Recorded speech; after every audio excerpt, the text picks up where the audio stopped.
ప్రభువునందు ప్రియ స్నేహితులకు మా వందనములు. ఈ షార్ట్ ఫిలిం తీయడానికి గల కారణం, కొందరు మతోన్మాదులు మతాల మధ్య చిచ్చు పెట్టాలన్న ఉద్దేశంతో బైబిల్ని, క్రైస్తవులను విమర్శిస్తూ తీసిన షార్ట్ ఫిలింకి సమాధానం ఇవ్వాలన్న ఉద్దేశమే గాని ఏ మతాన్ని గాని ఏ వ్యక్తిని గాని కించపరచాలన్నది మా ఉద్దేశం కాదు. గనుక ఈ మా ప్రయత్నాన్ని మంచి మనసుతో అర్థం చేసుకోవాలని హైందవ క్రైస్తవ సహోదరి సహోదరులకు మా విన్నపం. సత్యమేవ జయతే.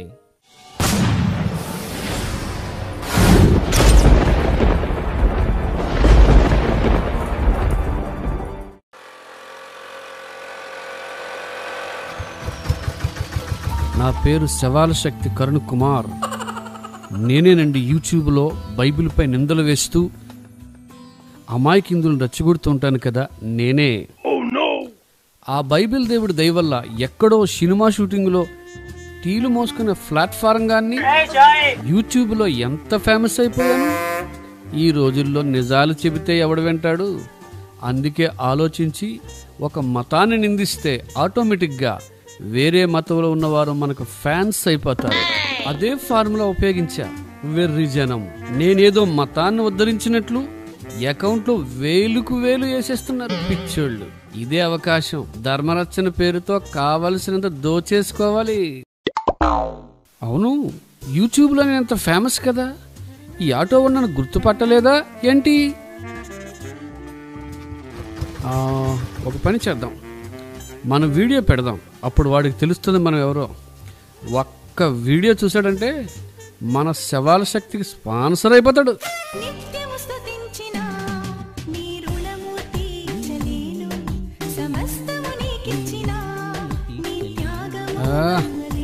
వా, ఇప్పుడే వీడియో పెట్టాలా? చచ్చా బాబు, ఆ పాట ఆపవయ్యా. ఆ పాట అయినా మార్చు బాబు. బాబు, ఆ పాట ఆపవయ్యా.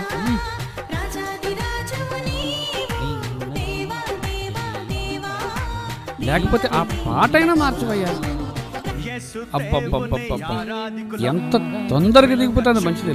లేకపోతే వీడి పాటతో నన్నే మతం మార్చేసేలా ఉన్నాడు. బాబు, అక్కడ ఆపే, నేను దిగిపోతాను. వామ్మో, ఓయ్, డబ్బులు ఇవ్వకుండా వెళ్ళిపోతున్నావు ఏంటి? డబ్బులా? నేను ఇంతవరకు ఎవరికి డబ్బులు ఇవ్వలేదయ్యా. నేనెవరో తెలియదు అనుకుంటా. నేను ఒక ధర్మరక్షకుడిని. అందరూ నాకే డబ్బులు ఇస్తారు కానీ నన్ను ఎవరో అడగరు. కాబట్టి మనం ఇప్పుడు ఒక వీడియో చేయాలి. 11 రూపాయలు సందయించుకో చాలు. ఏవయ్యా, నీకు అసలు బుద్ధి జ్ఞానం ఉందా? ఆటో ఎక్కింది కాకుండా తిరిగి నీకు చందా ఇవ్వాలా?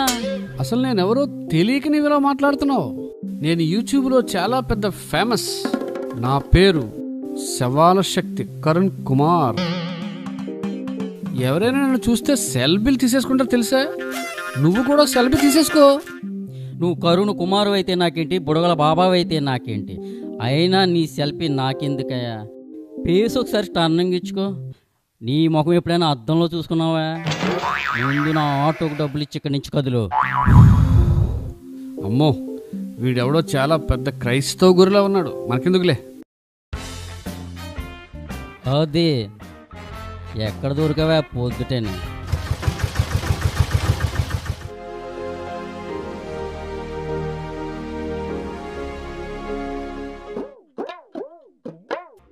ఈ ఊర్లో మనకి ఎంతమంది ఫ్యాన్స్ ఉన్నారో చూద్దాం.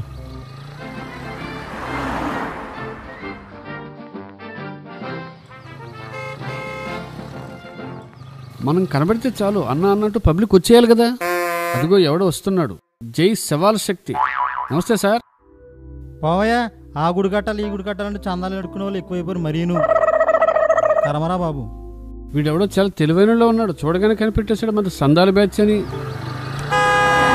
అయ్యోయ్, ఏయ్, రోడ్డు గడ్డంగా నిలబడి పగడగలకంటున్నావా? తప్పుకో.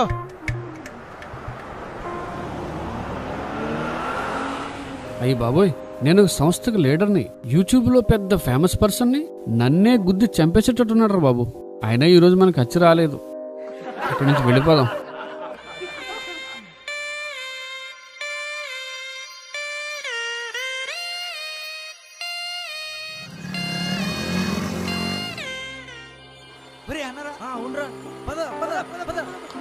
అదిగో నా ఫ్యాన్స్ వచ్చేస్తున్నారు. అన్నా మీరు బుడగల బాబా కదా? ఏయ్, బుడగల బాబాయ్ ఏంటి? నా పేరు శవాల శక్తి కరుణ్ కుమార్.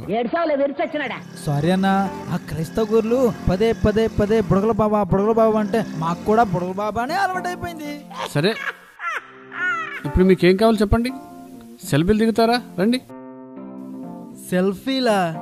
నీతోనా? వద్దులే అన్న. మీరేమైనా సినిమా యాక్టరా, రాజకీయ నాయకుడువా మీతో సెల్ఫీ దిగడానికి? మరి ఎందుకయ్యా నా దారి నేను పోతుంటే పరిగెత్తుకొచ్చి మరీ ఆపారు? మరేం లేదన్నా, మాకు కొన్ని డౌట్స్ ఉన్నాయి, మిమ్మల్ని అడుగు తెలుసుకుందామని. సరే, మీ డౌట్స్ చెప్పండి. ఏం లేదన్నా, నువ్వు ఏ వీడియో చేసినా లేక ఏ షార్ట్ ఫిల్మ్ చేసినా బైబిల్లో నుండి 1 లేదా 2 సందర్భాలే మళ్ళీ మళ్ళీ చెప్తూ ఉంటావు. నీకు బైబిల్లో తప్ప ఇంకేం తెలియదా ఏంటి? ఏంటి? నాకు బైబిల్ తెలీదా? అసలు నేను రాసిన పుస్తకాలు చదివారా మీరు? బైబిల్ మొత్తం ఇందులో రాసేసాను. ఒక్కసారి చదవండి, మన బైబిల్ జ్ఞానం ఏంటో అర్థమవుతుంది. ఆ పుస్తకాలా? ఎందుకులే అన్న, లోపల పెట్టే. వాటిని నమ్ముకునే ఓ పాస్టర్ దగ్గరికి వెళ్ళాం, కడిగేద్దామని. రివర్స్లో మమ్మల్ని కడిగేశారు. నువ్వే చూడు.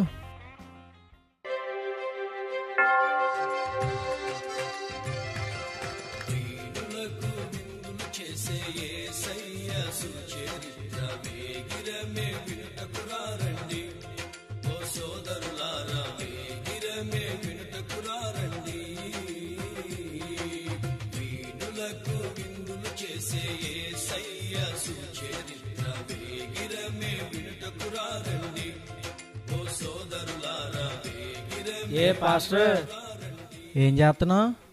యేసుక్రీస్తు సువార్త ప్రకటిస్తున్నాను బాబు. యేసుక్రీస్తు సువార్త? సరే గాని బైబిల్ నుంచి కొన్ని ప్రశ్నలు అడుగుతాను, సమాధానం చెప్పగలవా? చెబుతాను బాబు, అడగండి.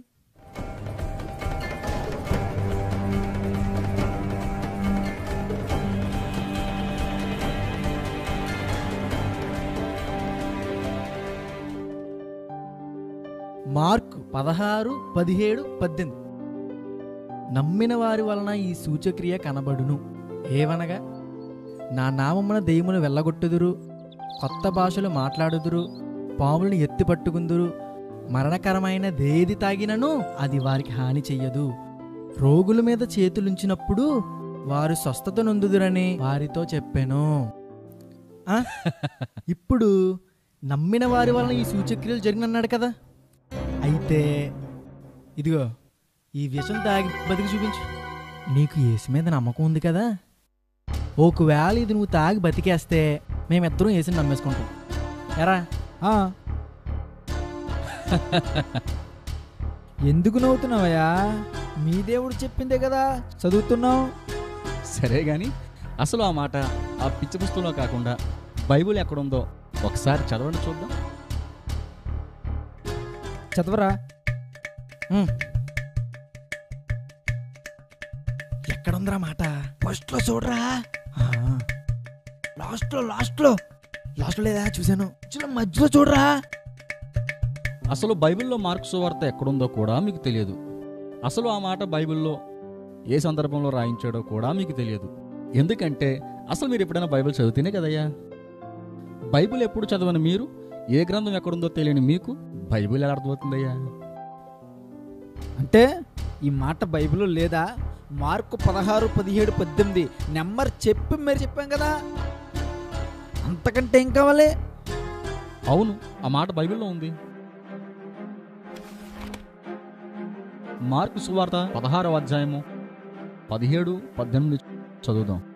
నమ్మిన వారి వలన ఈ సూచక్రియలు కనబడును. ఏవనగా, నా నామమున దయ్యములను వెళ్ళగొట్టుదురు, క్రొత్త భాషలు మాట్లాడుదురు, పాములను ఎత్తి పట్టుకొందురు, మరణకరమైనది ఏది త్రాగినను అది వారికి హాని చేయదు, రోగుల మీద చేతులుంచినప్పుడు వారి స్వస్థత నొందుదురని వారితో చెప్పాను. అక్కడ దయ్యములు వెళ్ళగొట్టుదురంటే ఎవరికైనా దయ్యం పడితే వెళ్ళగొట్టాలని, దయ్యాలు మనమే తెచ్చుకొని వెళ్ళగొట్టాలని కాదు కదా. క్రొత్త భాషలు మాట్లాడుదురంటే ఏసన్ గారు లాంటి గొప్ప దైవజనులు తాను అంతగా చదువుకోకపోయినా భాషరాని వారి మధ్య గొప్ప సేవ చేసి అనేకులు రక్షించారు. పాములను ఎత్తుపట్టుకుందరంటే అపోస్తలుల కార్యాలు 8:5 పౌలు పామును ఎత్తుపట్టుకొని జాడించి కొట్టాడు. అతనికి ఏ హాని కలగలేదు. సాధు సుందర్ సింగ్ అనే దైవజనుడికి అతని బంధువులు తనకు తెలియకుండానే ఆహారంలో విషం కలిపి పెట్టినా ఆయన బ్రతికాడు, గొప్ప సేవ చేశారు. ఇక్కడ రాయబడి ఉన్న మాట యేసును నమ్మినటువంటి వారికి ఎదురయ్యే ఆకస్మిక సమస్యల్లో దేవుడు చేసే సహాయం. నమ్మిన వారు వలన ఈ సూచక్రియలు జరుగుతాయని దేవుడు చెప్పాడు. అనేక మంది జీవితాల్లో జరిగాయి కూడా. అయినా మీ పిచ్చి ప్రశ్న కాకపోతే నమ్మిన వారు వలన ఈ సూచక్రియలు జరుగుతుందన్నాడా, లేక తాగి పరీక్షించండి ఇలా జరుగుతుందన్నాడా? అందులో రాసిన వాడికి బుద్ధి లేకపోతే మీకన్నా ఉండాలి కదయా బుద్ధి. మీరు చెప్పినట్లు విషయం తాగితే యేసు నమ్మినట్లా పరీక్షించినట్లా? బైబిల్లో ఒక మాట చదివితే దాని వెనక ఉన్న పూర్తి భావాన్ని గ్రహించి మాట్లాడండి. అంతేగాని ఎవడో ఏదో రాశాడని మీరు పిచ్చివాళ్ళు కాకండి. ఇలాగే మత్తయి సువార్త 4వ అధ్యాయంలో యేసును రాళ్ళు రొట్టెలుగా చేసుకుని తినమని సాతాను శోధించాడు. అయినా యేసు ఆ పని చేయలేదు. ఎందుకని? చేతకాకనా? అరణ్యంలో తన ప్రజలకు ఆకాశం నుండి ఆహారం కురిపించిన దేవునికి రాళ్ళను రొట్టెలుగా మార్చుకోవడం చేత కాదు. అలా చేయడు. ఎందుకంటే వాడు శోధకుడు కనుక. మీరును వాడిలాగే శోధించాలని చూస్తున్నారు. దేవుని నమ్మితే అద్భుతాలు జరుగుతాయి గాని శోధిస్తే ఎలా జరుగుతాయి? సరే అలా అయితే ఏమడగలరా? ఏదో అడగరా బాబు. ఆగండి. లూకా 12:49-51-53. నేను భూమి మీద అగ్నివేయ వచ్చి తిని అది ఇదివరకే రగిలుకొని మండవల్లని ఎంతో కోరుచున్నాను. అయితే నేను పొందవలసిన బాప్తిజం ఉన్నది, అది నెరవేరు వరకు నేను ఎంతో ఇబ్బంది పడుచున్నాను. నేను భూమి మీద సమాధానము కలుగజేయవచ్చి తినని తలంచుచున్నారా? కాదు, భేదమునే కలుగజేయవచ్చి తినని మీతో చెప్పుచున్నాను. ఇప్పటి నుండి ఒక ఇంటిలో 5 వేరుపడి ఇద్దరికి విరోధముగా ముగ్గురును, ముగ్గురికి విరోధముగా 2 ఉండెదరు. తండ్రికి కుమారునికి, తల్లికి కుమార్తెకు, అత్తకు కోడలికి విరోధము పెట్టవచ్చి తిని. అంటే యేసు కుటుంబాలను విడదీయడానికి వచ్చాడా? మన కుటుంబాల్లో సమాధానం లేకుండా చేసేవాడు దేవుడు ఎలా అవుతాడు? ఎలా ఇచ్చాం? సరే గాని ఒక్క మాట సూటిగా చెప్పండి. మీరు చదివిన ఆ మాటల్లో పూర్తి అర్థం మీకు తెలుసా? తెలుసు. అర్థం కాకపోవడానికి ఏముంది ఇందులో? యేసు కుటుంబాలను విడదీస్తానన్నాడు, అంతేగా. అయితే మీరు చదివిన 50వ వచనంలో యేసు నేను పొందబో బాప్తిసం ఉన్నది అన్నాడు. అయితే అప్పటికే యోహాను చేత యేసు బాప్తిసం పొందాడు కదా. మరి ఆయన పొందవలసిన బాప్తిసం ఏంటో చెప్పండి. ఆ మాటలు మీకు పూర్తిగా అర్థమైపోయినాయి కదా. మరి యేసు పొందవలసిన బాప్తిసం ఏంటో చెప్పండి. అది మాకెలా తెలుస్తుంది? అయినా మీరే చెప్పాలి కానీ మమ్మల్ని అడుగుతారేంటి? తెలియదు కదా. తెలియనప్పుడు అడిగి తెలుసుకోవాలి. అంతేగాని యేసు కుటుంబాలు విడదీయడానికి వచ్చాడని మీరెలా నిర్ణయిస్తారు? మీకు ఒక మాట అర్థమైతే మరో మాట అర్థం కాదు మీకు. మీరెలా వక్రీకరిస్తారు బైబిల్ని? యేసు పొందవలసిన బాప్తిసం అంటే ఆయన యొక్క మరణమే. బాప్తిస్మం అనగా చనిపోయి తిరిగి బ్రతకడం. యేసు లోక పాపముల కొరకు, మనుషులందరి పాపముల కొరకు తన ప్రాణం ఇవ్వాలని, మరణాన్ని జయించి తిరిగి లేవాలని కోరుకుంటున్నాడు. మనందరి క్షేమం కొరకు తన ప్రాణాన్ని ఇవ్వాలనుకున్న ఆయన మన కుటుంబాలను ఎందుకు విడదీస్తారయ్యా? భూమి మీద అగ్ని వేయవచ్చునంటే ఆత్మీయ ఉజ్జీవం పుట్టించాలని ఆయన యొక్క ఆశ. స్వతంత్ర పోరాటంలో మనోళ్ళు అనేకులు చనిపోయారు. 2 దేశాల మధ్య యుద్ధం జరిగితే సైనికులు అనేకులు చనిపోతారు.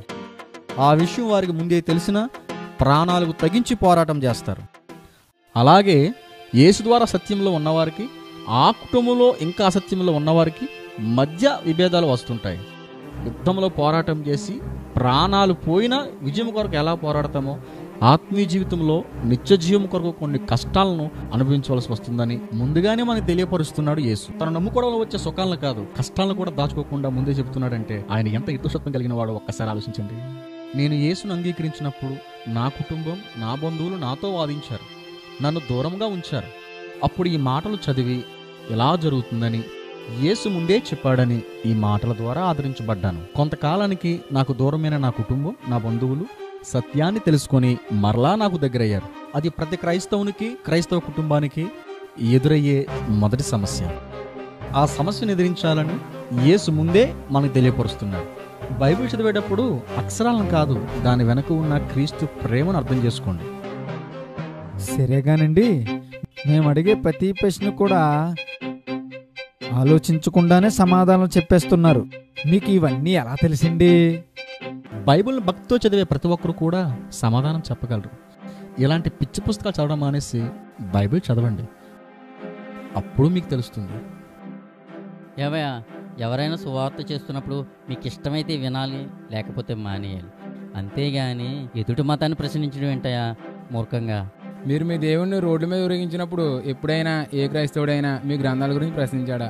మతాల మధ్య చిచ్చు పెట్టి గొడవలు రేపి వాడెవడో పిచ్చి పుస్తకాలు రాస్తే అవి పట్టుకొని మతోన్మాదంతో వీళ్ళు బయలుదేరడం. నాకు ఇష్టమైన మతాన్ని నేను నమ్ముకోవచ్చు, ఆ మతాన్ని ప్రకటించుకోవచ్చు అని భారత రాజ్యాంగమే నాకు స్వేచ్ఛ ఇచ్చినప్పుడు ఎదుట గ్రంథాలను ప్రశ్నించే అధికారం మీకెవడిచ్చాడయా? వాడు పుస్తకాలు రాసి వీడియోలు తీసి స్పాన్సర్ చేయండి అని వీళ్ళందరి దగ్గర అడుక్కుని లక్షలు సంపాదిస్తుంటే ఆ అడుక్కునోడు మాటలు విని మోసపోయి ఈ పనికిరాని పుస్తకాలు పట్టుకుని మీరంతా రోడ్ల మీద పడి పరువు పోగొట్టుకుంటున్నారు. ఎందుకయ్యా? చిచ్చి. ఛ! ఈ పుస్తకాల్లో ఉన్న ప్రశ్నలకు సమాధానాలు ఎక్కడ దొరికితే పాస్టర్ గారు? ఆ పుస్తకంలో ఉన్న ప్రశ్నలకు సమాధానం కావాలంటే ఈ పుస్తకాలు చదవండి.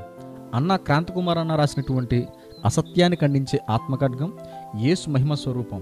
మీకు కావలసిన ప్రతి ప్రశ్నకు ఇందులో డీటెయిల్గా సమాధానం దొరుకుతుంది. నీ పుస్తకాలు పట్టుకెళ్ళే చాడామాడా చివాట్లు తినొచ్చాం. ఏంటి, నా పుస్తకాలకే సమాధానం చెప్పాడా? ఎవడా పాస్టర్? ఇప్పుడే వాడిని ఓడించేస్తా. నేను చాలా మంది పాస్టర్లు ఓడించేశాను. అందరినీ ఓడించామని చెప్పి డబ్బాలు కొట్టుకుంటున్నాడంతే. అలాగన్నా మీరు రావాలి, మీ ప్రశ్నలతో ఆయన తికమక పెట్టి ఓడించేయాలి. అవునన్నా, ఈ పక్కన ఆయన ఊరు, నువ్వు వచ్చి ఆయన ఓడించాలంతే. అమ్మో, బిల్డప్ అయితే ఇచ్చాను, కానీ అక్కడికి వెళ్తే పరువు పోతుందేమో. వచ్చేవాడిని కానయ్యా, అర్జెంట్ పని ఉందయ్యా, తర్వాత చూద్దాం. కుదరదన్నా, ఇప్పుడు నువ్వు ఎలాగన్నా రావాల్సిందన్నా. అవునన్నా, నువ్వు ఎలా అయినా వచ్చి వాడిని ఓడించాల్సిందే. అయ్యి బాబోయ్, వెళ్ళేంట్రా బాబు, జీడిపాకంలో పట్టుకున్నారు, వదిలేటట్లు లేరు. సరే వెళ్దాం పదండి.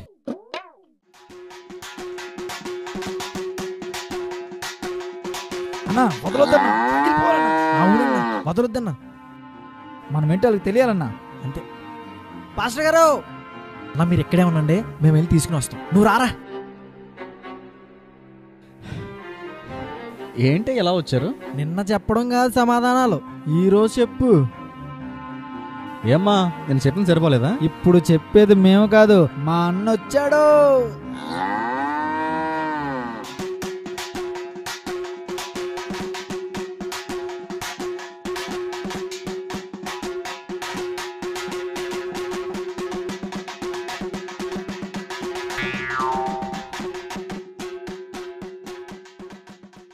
పాస్టర్ గారు, అన్నొచ్చాడు, ఇప్పుడు చెప్పండి. మీ అన్న వస్తే మా అన్న రాడా మరి?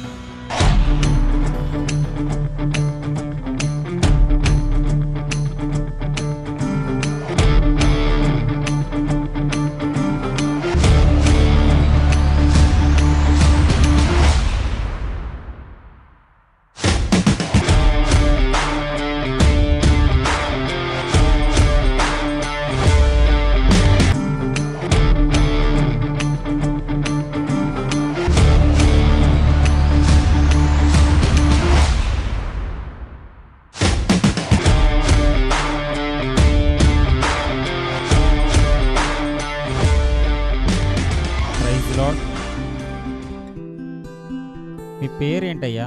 బుడగల బాబా అండి. సారీ అన్న, సారీ అన్న. నా పేరు శవాల శక్తి కరుణ్ కుమార్. అదేంటి, మీరేమో ధర్మరక్షకులని ఊరు మీద పడ్డారు, మీ పేరేమో క్రైస్తవుల పేరులా ఉంది. మా నానమ్మ, మా అత్తయ్య ఆ మతంలోకి చాలా మంది వెళ్ళారులేండి. నా పేరు కూడా చర్చిలోనే పెట్టారండి. అంటే మీ పెద్దవాళ్ళు నిన్ను పెంచి కరుణ కుమార్ అని దేవుని మందిరంలో పేరు పెడితే పాలు తాగిన రొమ్మునే తన్నినట్లుగా మతోన్మాదంతో మీ పితరులు నమ్మిన దేవుని మీదే తిరుగుబాటు చేస్తున్నావన్నమాట. ఎంత అన్యాయం! చిచ్చి! సరేలే, అసలు క్రైస్తవులపై నీ బాధ ఏంటి ఇప్పుడు? మతం మారిన వాళ్ళందరూ మనసు మారిపోయి మంచివాళ్ళు అయిపోతారంటగా, స్వాతిముత్యాలు అయిపోతారంటున్నారుగా. మరి వీళ్ళందరూ ఎందుకింత ఘోరంగా ఉన్నారు? బాలికపై పాస్టర్ అత్యాచారం, నన్పై 13 సార్లు బిషప్ రేప్, మోగ బాలికపై పాస్టర్ అఘాయిత్యం, వివాహితపై 5 ఫాదర్లు అత్యాచారం, ఇంకా ఉన్నాయి. గాని మరి వీళ్ళందరూ క్రైస్తవులేగా, ఎందుకు మారలేదు వీళ్ళు? హిందువులుగా ఉన్నప్పుడు బాగానే ఉన్నారు, క్రైస్తవులకు వచ్చిన తర్వాత ఇలా అయిపోయారు. ఇదేనా మార్పు అంటే? ఇంకా చాలా ఉన్నాయి కానీ వీళ్ళందరూ క్రైస్తవులే కదా, ఎందుకు మారలేదు? ఏంటి, హిందువులుగా ఉన్నప్పుడు బాగానే ఉన్నారా? నువ్వు చూసావా? వాళ్ళు హిందువులుగా ఉన్నప్పుడు ఎలా ఉన్నారో నువ్వు నిరూపించగలవా? అయితే వాళ్ళ భాగవతం నేను చూపిస్తాను చూడు. బాలికపై పూజారి అత్యాచారం. మైనర్ బాలికపై పూజారి అత్యాచారం. భగవద్గీత నేర్పిస్తానంటూ పూజారి మైనర్ బాలికపై అత్యాచారం. అసిఫా కేసులో పూజారికి జీవిత ఖైదు. రేప్ కేసులో బాబా అరెస్ట్. భక్తురాలిపై ఫలహారం బాబా లైంగిక దాడి. బ్రహ్మజ్ఞానులకు రేపు పాపం కాదంట మీ ఆసారాం బాబా. దోష పరిహారం చేస్తానంటూ నగలు స్వాహా చేసిన బాబా. ఇంకా చాలా ఉన్నాయి, చదువుకోండి. ఏంటయ్యా ఇది? నీ బాబాలు పూజారులే ఇలా ఉంటే వాళ్ళు హిందువులుగా ఉన్నప్పుడు బాగానే ఉన్నారా? అంటే ఎవడో ఎక్కడో అలాంటి వాళ్ళు ఉంటారు, వాళ్ళని చూపించి అందరూ అలాంటి వాళ్ళంటే ఎలా? ఓహో, అంటే మీ మతం దగ్గరికి వచ్చేటప్పటికి ఎవడో ఒకడు అలా చేసినా అందరినీ అనకూడదన్నమాట. మరి ఇదే ఇంగిత జ్ఞానం మిగతా మతాల దగ్గరికి వచ్చేటప్పటికి ఏమైందయ్యా మీకు? మీ బైబిల్లో బూతులున్నాయి అంటావు, మరి మీ గ్రంథాల్లో ఉన్న భయంకరమైన బూతులు చూపిస్తే వాటిని అలా అర్థం చేసుకోకూడదు అంటావు. మరి అదే కామన్ సెన్స్ బైబిల్ దగ్గరికి వచ్చేటప్పటికి పనిచేయదా? చూడండి, మీరు బైబిల్లో ఎన్ని తప్పులు చూపిస్తున్నామని మీరు అనుకుంటున్నారో, మీ మత గ్రంథాలను గనక మేము తిరగేస్తే అంతకు మించి 100 రెట్లు చూపించగలం. కానీ మత సామరస్యత దెబ్బతినకూడదని బైబిల్పై మీరెన్ని నిందలు వేసినా ప్రతి క్రైస్తవుడు వాటిని భరిస్తూ మౌనంగా ఉన్నాడు. అది తెలుసుకోండి ముందు. అవునా? మతం మారకముందు తల్లి, తండ్రి, చెల్లి అనే బంధాలున్నాయి. కానీ మతం మారిన తరువాత తండ్రికి అంత్యక్రియలు చేయని కొడుకు, మతం మారిన తరువాత అన్నా చెల్లెళ్ళు, అన్నదమ్ముల మధ్య వివాదాలు, నిన్ను వలేని పొరుగువాన్ని ప్రేమించడం అంటే సొంత తండ్రికి తలకొరివి పెట్టకపోవడమా? అదే వీళ్ళు హిందువులుగా ఉన్నప్పుడు మాతృదేవోభవ, పితృదేవోభవ అని తల్లి తండ్రిని ప్రేమించారు. ఆహా, నువ్వు మరీ ఇంత కామెడీ చేస్తుంటే నాకు నవ్వొస్తుంది. ఏంటి, హిందువులుగా ఉండి మాతృదేవోభవ పితృదేవోభవ అన్నారా? అనడమేనా? నిజంగా అలా తల్లి తండ్రిని చూసారా? అలా నిజంగా చూసిన వారే అయితే మరి మన దేశంలో ఇన్ని వృద్ధాశ్రమాలు ఎందుకయ్యా? తల్లి తండ్రిని వృద్ధాశ్రమంలో విడిచిపెట్టిన హిందువులు ఎంతమంది ఉన్నారో తెలుసా నీకు? అదా మాతృదేవోభవ పితృదేవోభవ అంటే. భారతదేశం నా మాతృభూమి, భారతీయులందరూ నా సహోదరులే అంటూ భారతీయులందరినీ కులం పేరుతో ముక్కలుగా విడదీసింది ఏ ధర్మం బాబు? మనుషులలో అంటరానితనం సృష్టించి కుల వివక్ష చూపించింది ఏ ధర్మమయ్యా? అంతేకాకుండా ఒక పక్క కుల వివక్ష, మరో పక్క స్త్రీ వివక్ష చూపించి సతీ సహగమనం అనే పేరుతో బ్రతికుండగా స్త్రీలను కాల్చి చంపేసిన ధర్మమేది?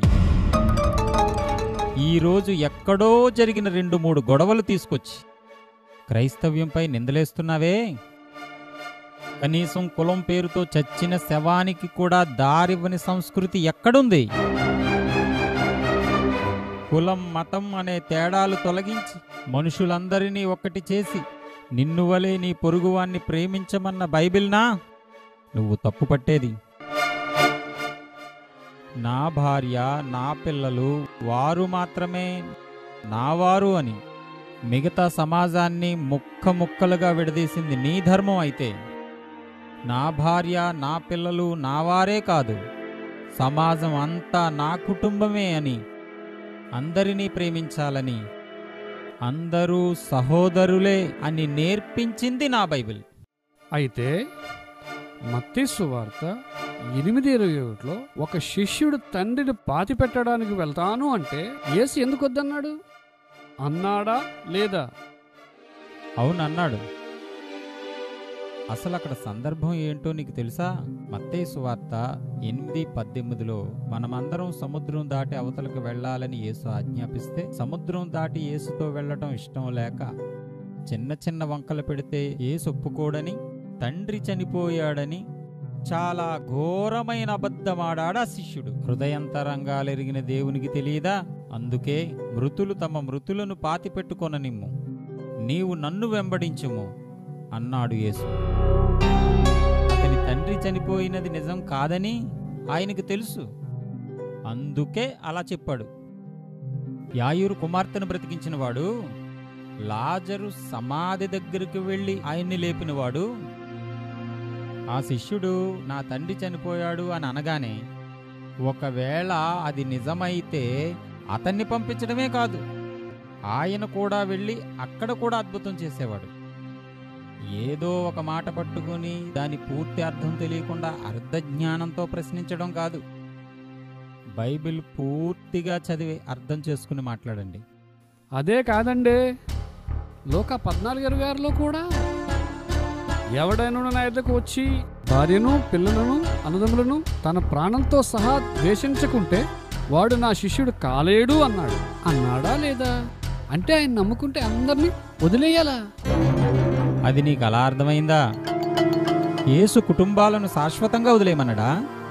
బైబిలే కాదు, దైవభక్తి, ఆధ్యాత్మిక శక్తిని సంపాదించడంలో ఉన్న నియమ నిబంధనలు కూడా మీకు తెలియదు. మిమ్మల్ని ఎవడయ్యా ధర్మరక్షకులుగా ఆధ్యాత్మిక బోధలు చేయడానికి పెట్టుకుంది? ఒక ప్రశ్న అడుగుతాను, సూటిగా సమాధానం చెప్పు. అడగండి. హైందవ్యంలో ఋషులు ఆధ్యాత్మిక ఎదుగుదల కొరకు, దైవ సాక్షాత్కారం కొరకు తపస్సు చేసేటప్పుడు ఒంటరిగా వెళ్ళారా?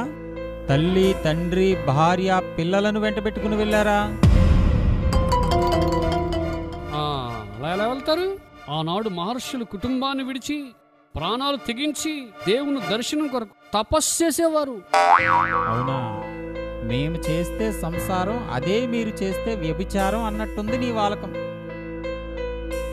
ఇదే కదా యేసు చెప్పింది కూడా. మీరు మీ మహర్షులు, మీ స్వామీజీలు వారి భార్య పిల్లలను వదిలేస్తే తప్పు కాదు, గాని యేసు ఒకడు శిష్యుడు కావాలంటే ఈ లోక సంబంధమైన బంధాలను విడిచిపెట్టాలి అనడం తప్పుగా కనిపించిందా మీకు? మత్తయి సువార్త 10:37 ప్రకారంగా తండ్రిని, తల్లిని, భార్యను, పిల్లలను, అన్నదమ్ములను నాకంటే ఎక్కువగా ప్రేమిస్తే అని ఉంది అక్కడ. పూర్తిగా వదిలేయమని కాదు కదా అక్కడ అర్థం. నీ కుటుంబాన్ని ప్రేమించినంత కంటే దేవుడిని ఇంకా ఎక్కువ ప్రేమించాలని అర్థం. ఇలాంటి చిన్న చిన్న విషయాలు కూడా తెలియని నువ్వు కూడా బైబిల్ గురించి సరే, ఆ విషయం పక్కన పెట్టండి. మీ మతం మారిన వాళ్ళ దేశాన్ని ప్రేమిస్తారా? ఈ దేశాన్ని ముక్కలుగా విడగొట్టండి అని ఒకడంటాడు, జాతీయ పతాకాన గుడ్డ ముక్కను మరొకడంటాడు. ఒక పాస్టర్ ఇండియా క్రికెట్లో ఓడిపోవాలని ప్రేర్ చేస్తాడు. ఇదేనా మీరు దేశాన్ని ప్రేమించేది? ఎదురుగా ఉన్నప్పుడు భారత్ మాతాకి జై అన్నారు. మీ మతంలోకి మనసు మార్పిడైన తరువాత భారత్ మాతాకి ఎంతమంది భర్తలను అడుగుతున్నారు? ఇదేనా మీ మనసు మార్పిడి? వీళ్ళందరినీ దేశద్రోహులుగా మార్చింది నీ మతం కాదా? సరే, ఇప్పుడు నువ్వు చెప్పిన వాళ్ళు దేశం కోసం, దేశ పతాకం కోసం అన్న తప్పుడు మాటలు నేను పొరపాటున అనాలోచితంగా అన్నామని క్షమాపణలు కూడా చెప్పారు కదా. వాళ్ళు చేసింది దేశద్రోహం కాదు. దేశద్రోహం అంటే నేను చెప్తాను విను. అన్ని మతాలకు సమాన హక్కులు కల్పించి సెక్యులర్ కంట్రీగా ప్రకటించింది మన దేశ రాజ్యాంగం. ఆ దేశ రాజ్యాంగాన్నే కాల్చేయాలంటాడు ఒకడు. జై శ్రీరామ్ అనకపోతే రైలు మీద నుంచి తోసి చంపేశారట. ఆ మాట అనకపోతే మత పిచ్చితో కొట్టి చంపుతున్నారు అనేక మందిని. అది దేశద్రోహం అంటే. ఈ దేశం నుండి ముస్లింలు వెళ్ళిపోవాలి, క్రైస్తవ్యాన్ని అంతం చేస్తామంటూ మత వివక్ష చూపించి దేశంలో మత ఘర్షణలు రేపుతున్నారు. అది దేశద్రోహం అంటే. దేశమంతా ఐక్యంగా కుల మత భేదాలు లేకుండా అందరూ సహోదర భావంతో మెలగాలని కోరుకునేది ఒక్క క్రైస్తవ్యం మాత్రమే. అంటే మీ మతంలోకి వస్తే అందరూ ఒకటైపోతారు, అన్ని రోగాలు పోతాయి, అందరూ సుఖంగా ఉంటారంటావు, అంతేనా? అయితే ఒక పని చేద్దాం, ఈ ఊరంతటినీ మతం మార్చేద్దాం. ఊరి మధ్యలో ఒక చర్చి కడదాం. మీకు దశంభాగాలు ఇస్తారు, ప్రార్థనలు చేస్తారు. ఎవరికైనా సమస్య వస్తే నిన్ను చంపేస్తారు. ఏమయ్యా, మీకు అందరికి ఇష్టమేనా? బతికితే సుఖంగా బతికేస్తారు, లేకపోతే ఈయనను చంపేసుకోవచ్చు. ఏమయ్యా చెప్పండి, మీకు ఇష్టమేనా? ఒరే, నీకు అసలు బుర్రుండే మాట్లాడుతున్నావా? ఒక మతంలో నుండి వేరొక మతంలోకి మారడం అంటే నువ్వు చెప్పేస్తే జరిగిపోతుందా? అది ప్రతి ఒక్కరి అంతరాత్మకు సంబంధించిన విషయం. వారి ఇష్టపూర్వకంగా మారాలే గాని నువ్వు పందిమి వేస్తే మారిపోతారా బుద్ధి లేనుడా? అయినా ఏదైనా సమస్య వస్తే ఆయన చంపేసుకోవచ్చా? అంటే మా ఊరిలో ఉన్న మనుషులు అంత నరహంతులుగా కనపడుతున్నారా నీ కంటికి? మా ఊరు అంత క్రూరమైనదనా నీ ఉద్దేశం? సాటి మనిషిని మతం పేరుతో చంపేయటానికి నీలాగా మతం మత్తులో కళ్ళు మూసుకుపోయి ఉన్నామనుకుంటున్నావురా? మా ఊరొచ్చి మా మధ్యలో మతం పేరుతో మనుషుల మధ్య చిచ్చు పెట్టి కొట్టుకోండి, చంపేసుకోండి అంటున్నావు. అంటే నువ్వు నీ ధర్మం ఎటువంటిదో అర్థమవుతుంది మాకు. అయినా మా ఊరిలో ఎన్ని మతాలు, ఇంతవరకు అన్నదమ్ముల్లా బతికాం. మంచైనా చెడైనా ఎవరిని చంపేంత మూర్ఖులం కాదురా మూర్ఖుడా. మాకు ఇష్టమైతే వాళ్ళు చెప్పేసి వార్త వింటాం, లేదంటే వద్దని చెప్పి పంపించేస్తాం. అంతేగాని మతం పేరుతో వాళ్ళు కొట్టండి, చంపండి అంటే మాత్రం ఊరుకోం, జాగ్రత్త. అది కాదండి, వీళ్ళ సువార్తలు ఎంత మోసం ఉందో తెలుసా అండి? నమ్ముకోని వాళ్ళ దగ్గరకు వచ్చి యేసుని నమ్ముకుంటే మీ కష్టాలు పోతాయి అంటారు. నమ్ముకున్న తర్వాత కష్టాలు వస్తే దేవుడు పరీక్షిస్తున్నాడు అంటారు. అదే మతం మారక ముందు వచ్చిన కష్టాలను దేవుడు పరీక్షిస్తున్నాడు అనుకోవచ్చుగా. దగ్గుకి రొంపకి మతం మార్చేయాలా ఏంటి? దగ్గుకి రొంపకి కూడా మతం మార్చేస్తున్నారా? అంటే నీ దృష్టిలో జనమంత పిచ్చోళ్ళనా నీ ఉద్దేశం? దగ్గుకి రొంపకి చిన్న చిన్న సమస్యలకి ఎవ్వరూ మతం మారరు, ఎవ్వడూ మార్చలేడు కూడా. ఇక కష్టాలంటావా? అన్ని మతాల వారికి కష్టాలు వస్తాయి. అయితే ఒక హిందువుకి కష్టాలు వస్తే దాని ఫలితం ఏమిటి? ఆ వ్యక్తికి విడుదల ఉందా? దీనికి నీ గ్రంథాల్లో సమాధానం ఎక్కడ? క్రైస్తవులకి శ్రమలొస్తాయి, అయితే ఆ సమస్యలలో ఆ వ్యక్తికి విడుదల ఎలా ఉందో బైబిల్ చాలా స్పష్టంగా చెబుతుంది. మార్కు సువార్త 10:30లో ఇప్పుడు హింసలతో పాటు నూరంతలుగా ఇండ్లను, అన్నదమ్ములను, అక్క చెల్లెళ్లను, తల్లులను, పిల్లలను, భూములను రాబోవు లోకమందు నిత్య జీవమును పొందునని మీతో నిశ్చయముగా చెప్పుచున్నాను. అంటే ఈ భూమి మీద క్రైస్తవులకు కూడా శ్రమలు వస్తాయి, కానీ అవి తొలగిపోయి దీవెన, అంతేకాదు చనిపోయిన తరువాత నిత్య జీవం, దేవుని రాజ్యంలో శాశ్వత జీవితాన్ని ఇస్తానని అంటున్నాడు దేవుడిక్కడ. అసలు శ్రమలొస్తే ఏం జరుగుతుందో క్లారిటీ లేని మతంలో ఎవడుంటాడు? అందుకే అనేక మంది క్రైస్తవులుగా మారుతున్నారు. ఒక్క మాట సూటిగా అడుగుతున్నాను, చెప్పండి ఇప్పుడు. అసలు నీ మతంలో ఉన్నవారు చనిపోతే ఎక్కడికి వెళ్తారు? చెప్పండి, సూటిగా సుత్తి లేకుండా చెప్పండి. అంటే మా మతంలో చనిపోయిన వారు ఏ జంతువుగానో పక్షిగానో పుడతారు. తర్వాత అలా కొన్ని లక్షల జీవరాశుల జన్మలు ముగించిన తర్వాత అతని పాప పుణ్యాలను బట్టి మళ్ళీ మనిషిగా పుడతాడు.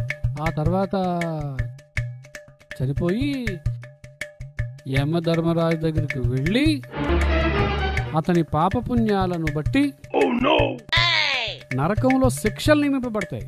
పుణ్యం చేసినవాడైతే స్వర్గానికి వెళ్తాడు. నీ ముక్కేదిరా అంటే గిరిగిరా తిరిగి చూపించాడంట ఎవడో. అలా ఉంది నీ వేదాంతం. ఎంత దారుణమయ్యా! మనిషి జీవితాన్ని ఎంత నీచంగా రాసేసుకున్నారు. ఒక్కసారి భూమి మీద పుట్టిన చేసిన పాపాలకు కుక్క జన్మ, పంది జన్మ, పురుగు జన్మ అని కొన్ని లక్షల జీవరాశులుగా పుట్టి చావాలా? అలా హింసించడమే కాకుండా మళ్ళీ పుట్టించి మళ్ళీ పాపాలు చేయించి యమధర్మరాజు దగ్గరికి తీసుకువెళ్ళి అక్కడ రంపాలతో కోయించి అగ్నిగుండంలో వేయించి నరకయాతన చూపిస్తారా?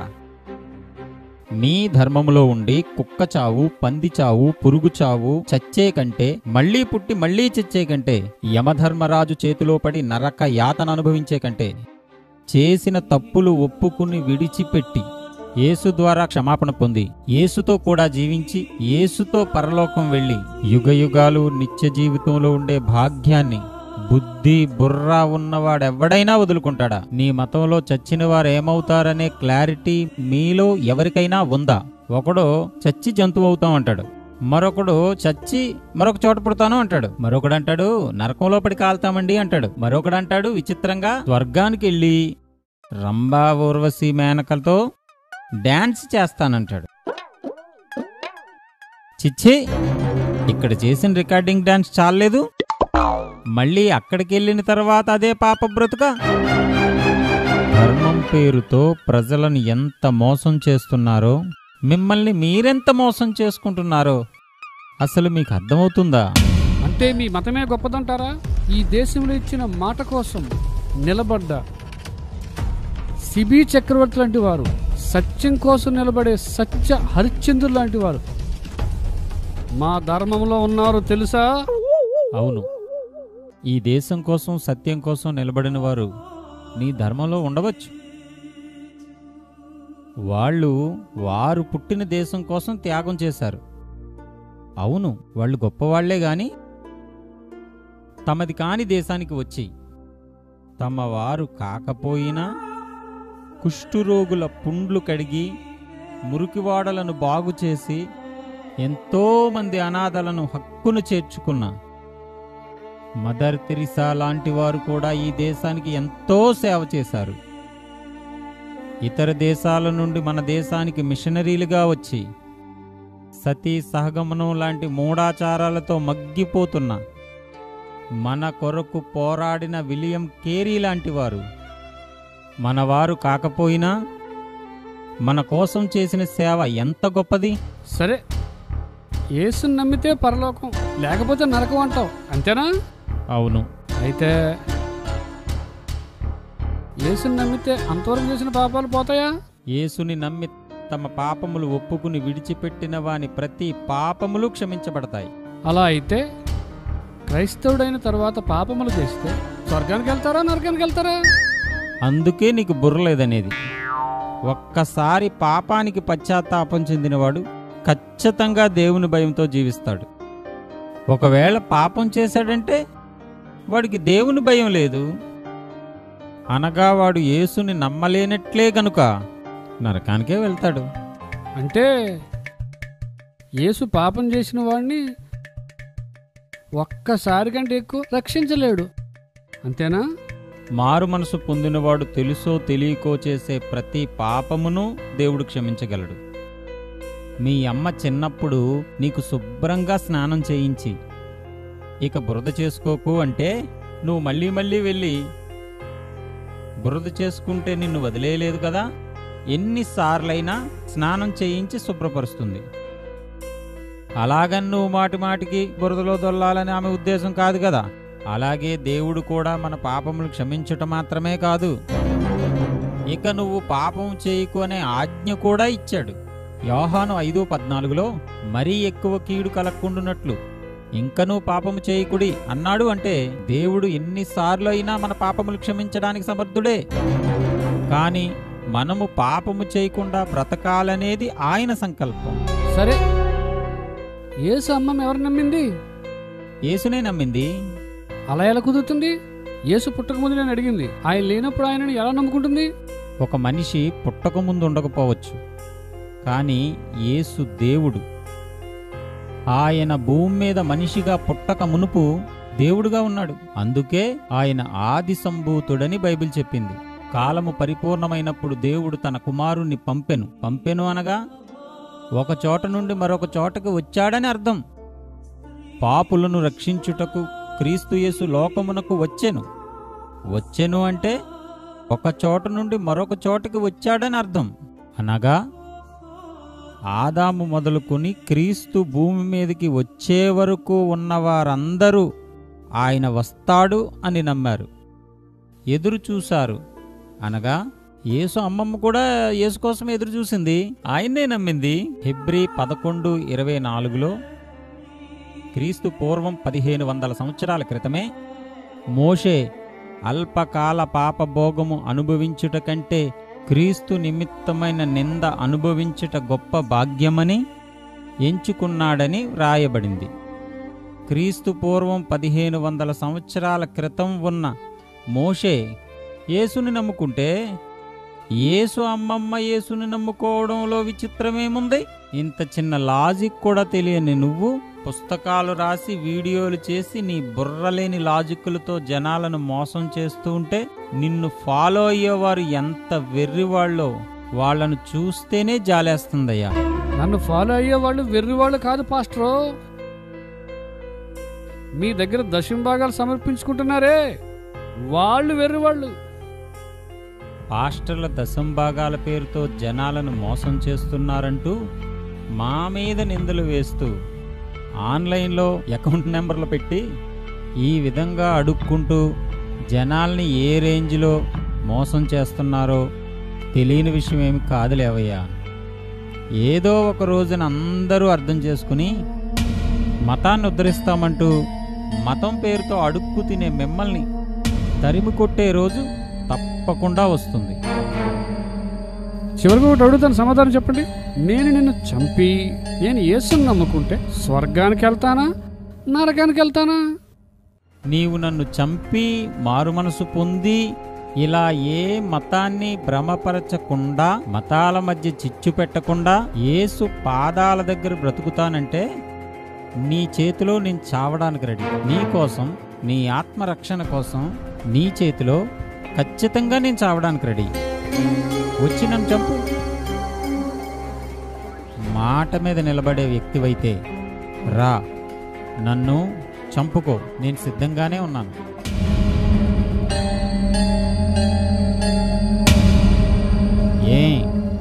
మాట్లాడవే? ఏదో మాట వరుసకున్నాను కానీ. ఆగండి, నేనే కాదు మీలాంటి మతోన్మాదులు మారతారు అంటే ఏ క్రైస్తవుడైనా ప్రాణం పెట్టడానికి సిద్ధంగా ఉన్నాడు.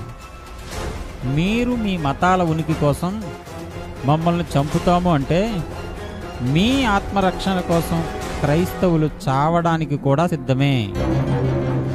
మీ మతం కోసం అందరినీ చంపాలని మీ ధర్మం మీకు బోధిస్తే ఇతరుల రక్షణ కోసం ప్రాణమైనా పెట్టాలని నా మార్గం మాకు నేర్పించింది.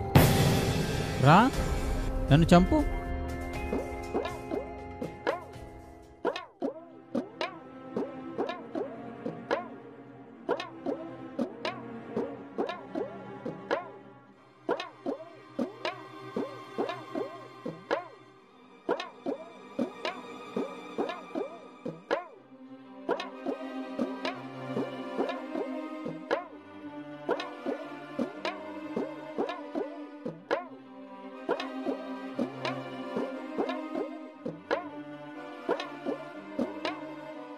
అన్నా, మమ్మల్ని క్షమించండి అన్నా. వాళ్ళు చెప్పిన మాటలు విని ఎంతవరకు సత్యాన్ని గ్రహించలేకపోయామన్నా, మమ్మల్ని క్షమించండి. ఇక మీద నుండి క్రీస్తు బిడ్డలుగా బతుకుతామన్నా.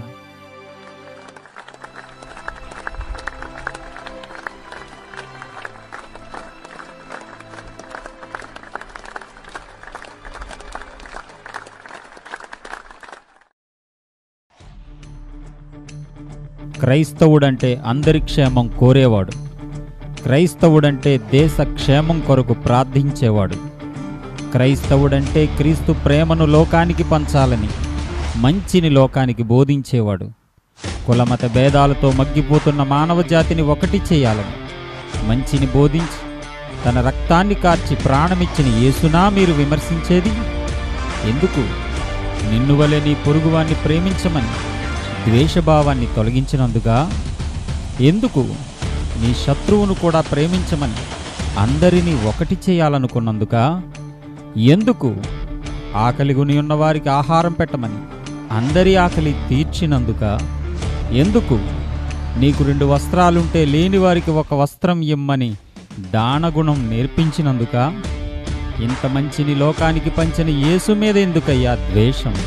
మీ మతాల ఉనికిని కాపాడుకోవటానికా? మంచిపై మీరెంత పోరాటం చేసినా, బైబిల్పై మీరెన్ని నిందలు వేసినా, సత్యంపై మీరెప్పుడూ గెలవలేరు. మతోన్మాదంతో మీరెన్ని అబద్ధాలు క్రీస్తుపై, క్రైస్తవ్యంపై ప్రచారం చేసినా, లోకానికి సత్యం చెప్పడానికి దేవుని వాక్య ఖడ్గంతో ఖండిస్తూనే ఉంటాము. ఇట్లు మీ క్షేమం కోరే క్రీస్తు సేవకుడు.